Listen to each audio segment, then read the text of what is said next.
Hello everyone, नमस्ते, आदाब, सत श्री अकाल and welcome back to my channel. So इस व्लॉग के अंदर हम बात करने वाले हैं बहुत सारे फन की, बहुत सारी पढ़ाई, बहुत सारा getting back to the track, library की लंबी लंबी सेशंस होंगी, इसके अंदर बहुत इंपॉर्टेंट बातें होंगी, साथ में getting back on the track about the vlogs. आपको पता है रेगुलर व्लॉग्स नहीं आते, तो इस वीडियो के अंदर हम लगातार व्लॉग्स की बात करेंगे कि फ्यूचर प्लान्स क्या हैं इस चैनल को लेके, आपके कमेंट्स, आपकी सारी जो भी विशेष हैं कि किस तरीके के कंटेंट इस चैनल पर आए, उन सब की बात करेंगे। There will be lots of reading, lots of beautiful views, lots of beautiful sceneries for you, so just sit back, relax and enjoy this vlog। although इस वीडियो के अंदर हम बात करने वाले हैं about 10 things I wish मेरे को पता होती before starting MBBS। so हम हमेशा सोचते हैं यार ये वाली चीज़ अगर मुझे पहले से पता होती तो मैं ऐसे कर लेता, वैसे कर लेता, ये सोचता, प्रिपेयर ऐसे कर लेता। सो इस व्लॉग के अंदर 10 थिंग्स जो मुझे लगता है कि अगर मेरे को पता होती पहले से तो शायद मैं बेटर प्रिपेयर हो पाता, और मेरे जूनियर्स को अगर अब ये मैं बता रहा हूँ अगर वो सुन रहे हैं तो माइंड देम, इन बातों को नोट डाउन कर लो, याद रख लो, क्योंकि ये काम बहुत आएंगी। और इन चीज़ों के बाद में आप बाद में सोचोगे कि ये चीज़ अगर पहले से पता होती तो मैं शायद अच्छा प्रिपेयर कर लेता, शायद कुछ अच्छा हो जाता मेरे साथ। तो just enjoy this vlog and let's go।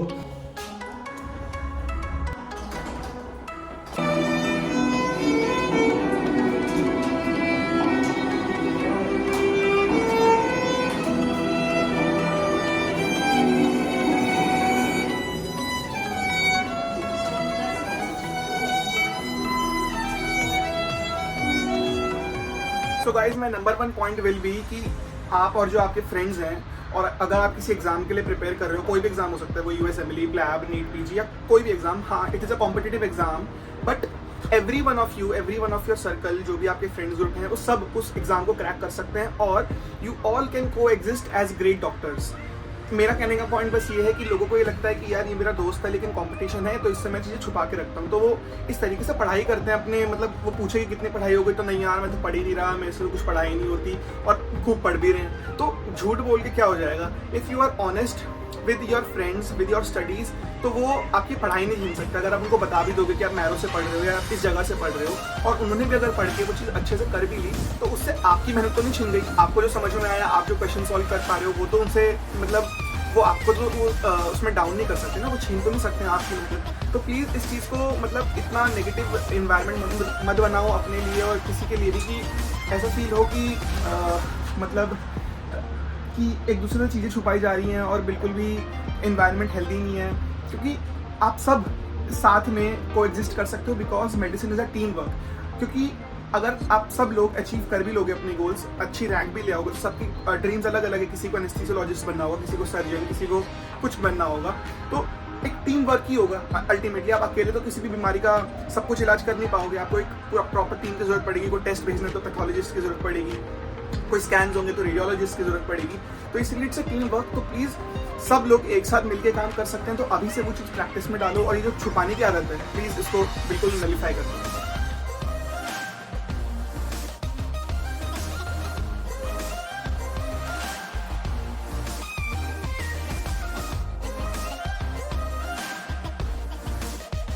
तो एक बहुत बड़ी मिथ है कि MBBS कर रहे हो, मेडिसिन पढ़ रहे हो, तो उसके अंदर आपको बहुत ज़्यादा पढ़ना पड़ता है। हाँ पढ़ना पड़ता है, मैं ये नहीं बोलूँगा, बाकी कुछ कोर्सेज से कम पढ़ना हो सकता है, लेकिन बहुत ज़्यादा भी पढ़ना पड़ता है। It is not like that. तो ये बहुत बड़ी एक मतलब मेरे को ऐसा नहीं लगता था, मेरे को ऐसा लगता था कि यार ले तो लिए, फील्ड इंटरेस्ट है इसके अंदर, लेकिन बहुत ज़्यादा पढ़ना पड़ेगा। But medicine is not only about studying and studying and studying. You have your own time, जिससे आप अपना कुछ साइड हसल कर सकते हो, अपनी हॉबीज़ परस्यू कर सकते हो, साथ में कुछ काम कर सकते हो, दोस्तों के साथ टाइम स्पेंड कर सकते हो, एंजॉय कर सकते हो। तो ये बिल्कुल मिथ है कि आपको सिर्फ और सिर्फ पढ़ना ही है, 10-10 घंटे दिन में पढ़ना पड़ता है, या फिर जो इस तरीके से पोर्ट्रे किया जाता है ना कि बहुत डिफिकल्ट फील्ड है ये, ऐसा नहीं है। It's doable, it's totally doable. और अब आपको मतलब ये मेरी थिंकिंग है, आपकी पर्सनल थॉट हो सकती है। My thought is to be average in everything I do. I don't want to be a topper. I use to be a topper in my school days. Initially MBBS years में मैंने खूब जान लगाई अपनी शुरुआत के कुछ ईयर्स में कि मतलब मेरे को टॉप पे रहना है, और एक अचीवमेंट वाली सेंस है। और जो टॉपर बनता है, जो टॉपर है, जो मेंटेन कर रहा है उस पोजीशन को, हैट्स ऑफ टू देम। लेकिन मैंने वो चूज़ किया कि I don't want to be that, I just want to be average. मुझे उतना पढ़ना है जिससे मेरे पास नॉलेज है कि आई कैन ट्रीट पेशेंट्स, लेकिन मुझे टॉपर बन के उस रैंक लिस्ट में नंबर 1 नहीं आना है। I am okay with being average, ताकि मेरे को टाइम मिले बाकी सब चीज़ें करने का, जिससे मैं सिर्फ मेडिसिन नर्ड बन के ना रह जाऊँ। आपका क्या पॉइंट ऑफ व्यू इस बारे में? Put down in the comment section. Guys जो मेरे को एक चीज़ हमेशा लगती थी कि मैं अगर 11th-12th में टॉपर हूँ और अगर मैं मतलब किसी रीज़न से मेरा नीट नहीं क्लियर हुआ, लेकिन मैं तो हूँ टॉपर, MBBS में आऊँगा कॉलेज में और एकदम टॉप करूँगा, सारी चीज़ें अच्छे से पढ़ूँगा और एकदम मस्त का डॉक्टर बन जाऊँगा। लेकिन ऐसा कुछ नहीं होता। आप कितने ही टॉपर रहे हो स्कूल के अंदर, लेकिन MBBS के अंदर आप सब बच्चों के साथ, चाहे जो मीडियोकर था, जो अच्छा पढ़ने में था, you all start from zero at the ground level. तो उसमें कोई फ़र्क नहीं है कि आपने कितनी अच्छी पढ़ाई कॉलेज में, स्कूल में करी हुई है, नहीं। यहाँ पर मैटर करता है कि आप कितने डिलीजेंट हो, कितने डिसिप्लिन और कितने हार्ड वर्किंग हो, तभी यहाँ पर बात बनती है। वरना कितना ही आप टॉपर रहे, कोई इसका मतलब नहीं है। तो प्लीज़ अगर आप टॉपर हो तो उस चीज़ को एक्स्ट्रा बूस्ट मत बनाओ, और अगर एवरेज स्टूडेंट हो तो ये मत सोचो MBBS ले तो भी क्या होगा। It will be just fine. You just have to keep working hard, और ऐसा पागलों की तरह मेहनत नहीं करनी है। जस्ट कंसिस्टेंटली कुछ घंटे दिन के पढ़ाई को दो, it will be eventually fruitful at the end. So मैं ऐसा सोचता था कि मतलब हम इतने अच्छे पढ़ाई से आए हैं, आगे भी पढ़ाई अच्छी होती रहेगी। ऐसा नहीं होता। There are good days, bad days. So be accustomed, be prepared कि मिक्स डेज हमेशा होंगे। वो वाली खुशी जब पढ़ाई भी पूरी हो जाए और टारगेट जितना आपने सोचा था उससे ज़्यादा कंप्लीट हो जाए और बाहर धूप भी बची हुई हो। तो गाइस समर्स आ रही है वेनेत्सिया के अंदर, यूक्रेन के अंदर, और बेस्ट चीज़ होती है कि सनलाइट बहुत लंबे टाइम तक रहती है। खैर अभी तो अराउंड 5 ही बजे हैं और बहुत अच्छी धूप है। तो अब पढ़ाई पूरी हो गई है, अब जाके बनेगा खाना, इन्जॉयमेंट होगा और पूरा दिन मज़े में। तो बेसिकली मेरी स्ट्रैटेजी ये रहती है पढ़ाई के साथ कि मैं अपना टारगेट बनाता हूँ और उस टारगेट को अचीव करने के लिए चाहे उनको पूरा दिन लगे या फिर 2 घंटे में कंप्लीट हो जाए। I do not go for over achieving कि अभी मेरे पास टाइम है, दिन में मेरे पास अभी टाइम बचा है तो कि मैं एक्स्ट्रा काम कर लूँ। मन करेगा तो आई मे डू इट, बट अपने सर पे बर्डन नहीं है मेरे पास। आधा दिन बचा है, मेरे पूरा पढ़ाई का टारगेट कंप्लीट हो गया। So I am happy, I am satisfied enough. मैंने बहुत अच्छे से पढ़ाई करी, 4-4.5 घंटे का सेशन हो चुका है, and it is more than enough, very very much productive. उसके आगे पढ़ाई हो गई, अच्छी बात है, नहीं हुई, इट इज़ नॉट कि करनी थी, जितना करना था दैट इज़ कंप्लीट, डन।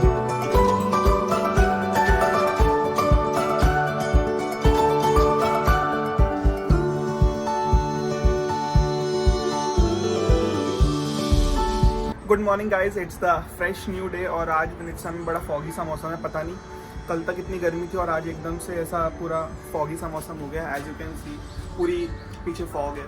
हाँ, तो मैं अगले पॉइंट की जो बात कर रहा था कि I am in hostel currently, living alone, far away from my parents, my family.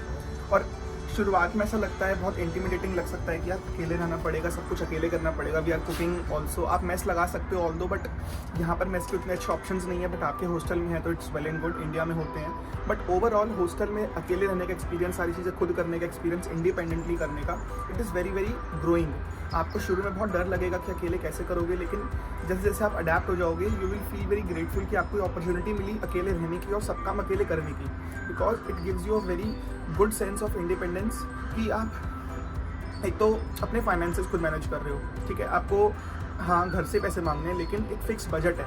At least middle class families में मेरा एक फिक्स बजट है कि महीने के इतने पैसे आने। अब मेरे को चाहे अपने कोई शौक पूरे करने, कोई खर्चा करना है, जैसे मर्जी करना है, कोई महंगा परचेज़ करना है, उसी के अराउंड करना है, उसी को प्लान करके करना है। तो एक फाइनेंस की थोड़ी सी नॉलेज होती है कि आपको किस तरीके से बजट करना चाहिए, किस तरीके से फाइनेंसेस मैनेज करने चाहिए।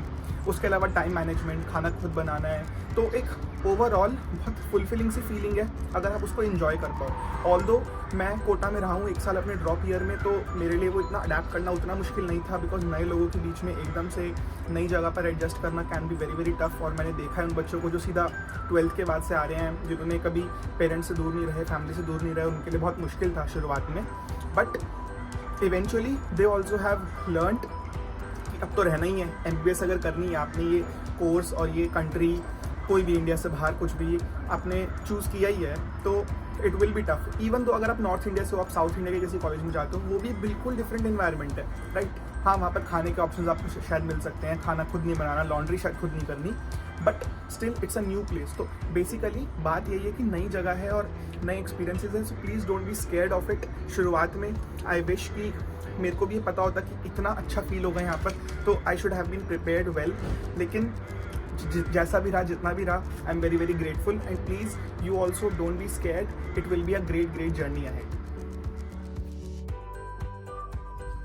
यहाँ का मौसम एक तो पता नहीं क्यों लंदन जैसा हो रखा है, कभी भी धूप आ जाती है, कभी भी बारिश हो जाती है, कभी भी स्नोफॉल, कभी भी फॉग। तो गाइस अभी बिल्कुल सनी डे हो रखा है और मैंने सोचा कि थोड़ी सी धूप लेते हैं, बाहर निकलते हैं। I am going to the library. सुबह थोड़ी सी पढ़ाई हो गई है। I have done my breakfast also.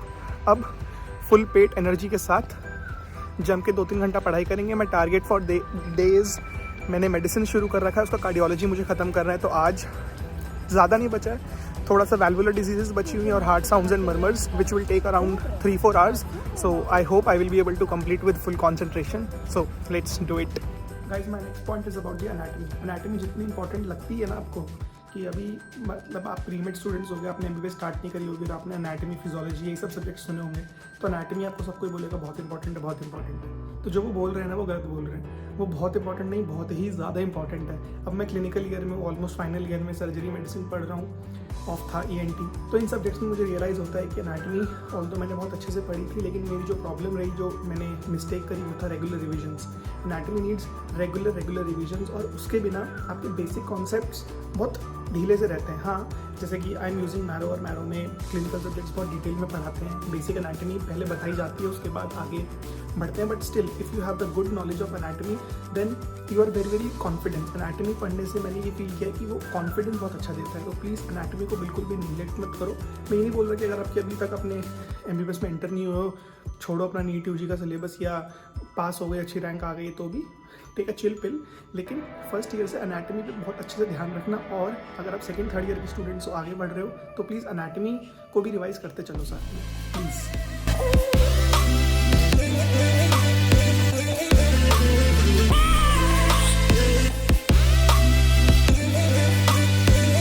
Okay guys, तो small reading update.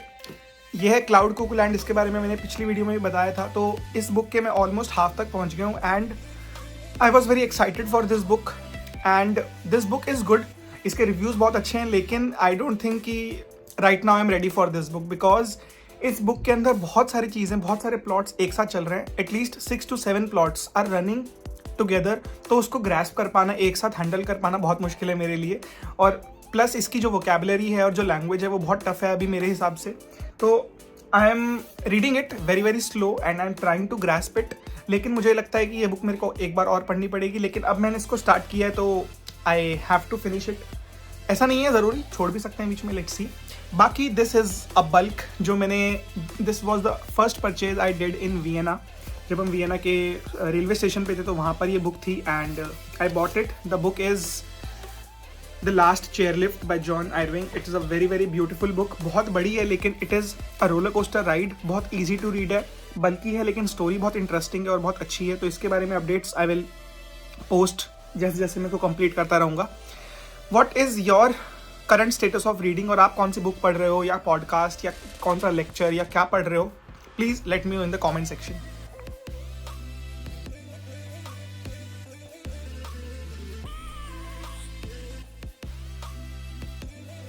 So guys out there on the field for running.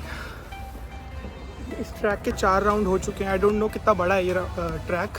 अभी तक मेरी वॉच ने इसको प्रॉपर्ली मेजर किया नहीं है, बट सो टायरिंग। पहली बार रनिंग कर रहा हूँ और it is one hell of experience, I must say. बहुत टायरिंग है, लेकिन आई नो कि फॉर स्टैमिना एंड स्पेशली मेरी legs are not that strong. I am weak in my legs, so उसके लिए it is very important. So I will try to make it a habit after studies. Let's see how it goes. तो सबसे पहले NEET UG का paper दो, उसके बाद 5-6 साल की MBBS करो, और अगर आप फॉरेन ग्रेजुएट हो तो 1-2 साल की इंटर्नशिप करो। उसके बाद नीट PG का एग्ज़ाम दो, या फिर कहीं प्लैब, USMLE जो भी आप प्लान कर रहे हो। उसके बाद कम से कम 6 से 7 साल की PG कंप्लीट करो, और उसके बाद कहीं जाके हाथ में अच्छा पैसा आता है कि हाँ पैसा कमाने लायक हो गए हो। और जब तक आप देखते हो ये सब करते करते यू आर ओवर 30s, और आपके जो साथ के दोस्त थे उन सबको 10 साल हो गए नौकरी करते हुए, अच्छा पैसा कमा लिया, शादी हो गई, बच्चे हो गए, घर हो गया, गाड़ी हो गई, सब कुछ हो गया, और आप इस फोमो में यार मैंने तो सब कुछ मिस कर दिया। तो मेरा कहने का मतलब ये है कि MBBS is a very long journey. It is not only a long journey, it is a very long journey. और ये बात सबको पता होती है, लेकिन जितना आप सोचते हो शायद उससे थोड़ी सी और ज़्यादा लंबी है, क्योंकि जितना मैंने बताया ये सब तब है अगर आप एक बार में सब कुछ कर लो। अगर कहीं अटक गए, रीअपीयर होना पड़े एग्ज़ाम में, तो उसका अलग रह गया। तो इसलिए एम्ब्रेस द जर्नी, जैसा कि मैं हमेशा बोलता हूँ, मैं इंस्टाग्राम पे भी इस चीज़ को बहुत प्रमोट करता हूँ अपने, कि embrace the journey, embrace the process. End result अच्छा है, बहुत अच्छा है, वो सेटिस्फेक्शन बहुत अच्छी है, लेकिन सिर्फ उसके बारे में सोच सोच के हाँ मोटिवेट हो सकते हो एंड गोल से, लेकिन प्रोसेस को एंजॉय करना बहुत बहुत ज़रूरी है। सो प्लीज़ उसको एंजॉय करना बिल्कुल भी मत छोड़ो।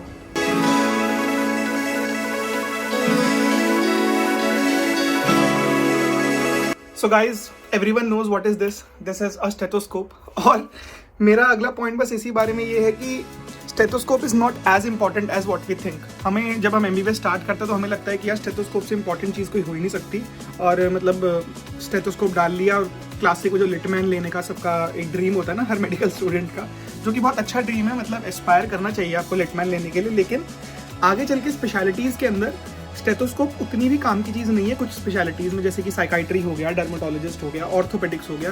तो ऐसी ही स्पेशलिटीज़ के अंदर और एनेस्थीसिया के अंदर भी अगर आप ICU सेंटर्स में नहीं हो तो आपका जनरल अगर OT में आपकी ज़्यादा ड्यूटी लगती है तो वहाँ पर भी स्टेथोस्कोप का उतना काम नहीं है। तो कुछ स्पेशलिटीज़ के अंदर है, कुछ में नहीं है। तो हमें मतलब मेरे को जैसे MBBS में जब मैं आया स्टार्टिंग में, और हर मेडिकल स्टूडेंट को जो नीट की तैयारी कर रहा है 11th-12th में है, एस्पायरिंग डॉक्टर है, सबको लगता है कि यार एक दिन गले में ना लिटमैन टांग के घूमेंगे और ऐसे ऐसे इलाज करेंगे, ऐसे ऐसे सबका हार्ट बीट चेक कर लेंगे और सब कुछ। एक चीज़ और है, स्टेथोस्कोप का ज़्यादा इंपॉर्टेंट काम कार्डियोलॉजिस्ट कर पाता है या फिर पल्मोनोलॉजिस्ट। उस सबसे ज़्यादा यूज़ पल्मोनोलॉजिस्ट करता है, क्योंकि ब्रेथ साउंड सुनने के लिए सबसे ज़्यादा इंपॉर्टेंट काम आता है स्टेथोस्कोप एक क्लिनिकल सेटअप में, रादर देन हार्ट बीट सुनना हो गया या कुछ और चीज़ें हो गई। तो stethoscope is not as important as we think it is. So guys, just wanted to update you about the reading status. This is the first book which I have completed in the month of March. This is Norwegian Woods by Murakami. ये मैंने, if you have been following me on Instagram, I took a trip in New Year, जहाँ पर कुछ foreign countries वगैरह भी explored with friends. So वहाँ पर I started this book, और उसके बाद बीच में from Italy I bought this book Cloud Cuckoo Land, और ये बहुत टाइम से मेरी रीडिंग लिस्ट में थी, तो मैंने ये बुक उठा ली वहाँ से और इसको पढ़ना स्टार्ट किया। And it is a very heavy book, as you can see, thick तो बहुत है, it's more than 500 pages, but it is very enticing also. बहुत ही ज़्यादा चीज़ें इसके अंदर एक साथ हो रही है। Once I will read this I will tell you about it, but if you are a book lover and you have not heard about Murakami, you are surely living under the rock. So बहुत अच्छी book है, you must read it. एक बात और, if like continuing about the previous point only, कि आजकल क्या होता है कि PG के इंटरव्यूज़ में इंडिया में आई डोंट थिंक कि ऐसा भी हो रहा है, स्पेशली जॉब्स में तो एटलीस्ट होता ही होगा, कि for PG in US in UK in Germany also they have a interview system. तो इंटरव्यू सिस्टम के अंदर they are not only focusing on आपकी ग्रेड्स, आपकी नॉलेज कि आपको कितना आता है, they are mainly focusing on how reluctant you are to learn, कितना आप मतलब आप में इच्छा है लर्न करने की, how quickly you can gather things, how quickly you can be a good team player, आप मैनेज कितना कर सकते हो चीज़ों को, और उसके अलावा ऑलराउंड पर्सनैलिटी आपकी कैसी है, आप किस तरीके से लोगों से बात करते हो, क्या आपकी हॉबीज़ है, वो हॉबीज़ किस तरीके से आपके काम में आप डिस्ट्रेस किस तरीके से होते हो। तो ओवरऑल आपकी जो पर्सनैलिटी है, आपकी जो हॉबीज़ हैं, ओवरऑल मिला के वो CV बनाती है, जिसकी वजह से आजकल PG सीट्स भी उस पॉइंट से मिलने लगी है, नॉट ओनली बेस्ड ऑन कि आपके मार्क्स कितने आए थे या फिर आपने ग्रेड कितना था, आपकी कॉलेज में कितने मार्क्स थे।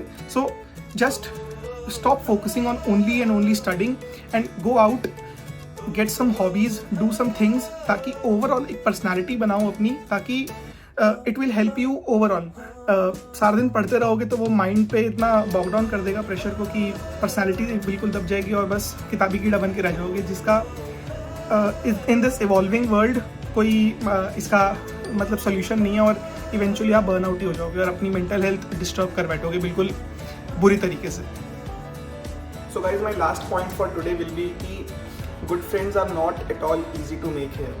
आप कॉलेज में जाओगे ना तो आपको लगेगा कि हाँ मतलब पुराने दोस्त ऑब्वियसली कुछ आपके साथ होंगे, लकीली अगर आप हुए तो, लेकिन जैसे मेरे साथ कोई मेरा पुराना दोस्त नहीं था। I have to make new friends, जो कि मुझे लगता था कि बहुत ईजी प्रोसेस होगी कि हाँ बन ही जाएंगे, सेम टाइप के तो पीपल हैं, सेम गोल के साथ आ रहे हैं वहाँ पे, लेकिन नहीं, it is very very difficult to find good friends जो लास्ट तक आपके साथ रहेंगे। जो मेरे साथ फर्स्ट ईयर में था आज वो शायद नहीं है, बहुत कम लोग बचते हैं, और फर्स्ट ईयर में आपका इतना बड़ा ग्रुप बन जाता है, मेरा बहुत बड़ा ग्रुप था, लेकिन एट दी एंड धीरे धीरे जैसे आप उनके साथ और टाइम स्पेंड करते हो तो बॉन्डिंग कुछ के साथ बहुत अच्छी बनती है, कुछ के साथ नहीं बन पाती। तो ऐसा नहीं है कि लोग बुरे हैं, लेकिन जैसा मैंने फर्स्ट पॉइंट में भी बताया था कि कुछ लोग ऐसे होते हैं कि अपनी प्रिपरेशन छुपा रहे हैं, अपनी तैयारी छुपा रहे हैं, और मतलब उस तरीके से वो नेगेटिविटी क्रिएट हो जाती है एनवायरनमेंट में, जिसकी वजह से वो बॉन्डिंग नहीं बन पाती। लेकिन अच्छे दोस्तों की बनाए इतना लंबा कोर्स, इतना लंबा टाइम स्पेंड करना भी इट्स हेल डिफिकल्ट, बहुत लोनली फील होगा। तो प्लीज़ थिंक वाइजली कि आप किसको अपना वो बॉन्ड दे रहे हो, लेकिन it is very important to initiate from your side कि आप अच्छी बॉन्डिंग बनाओ, अच्छी दोस्ती बनाओ। So from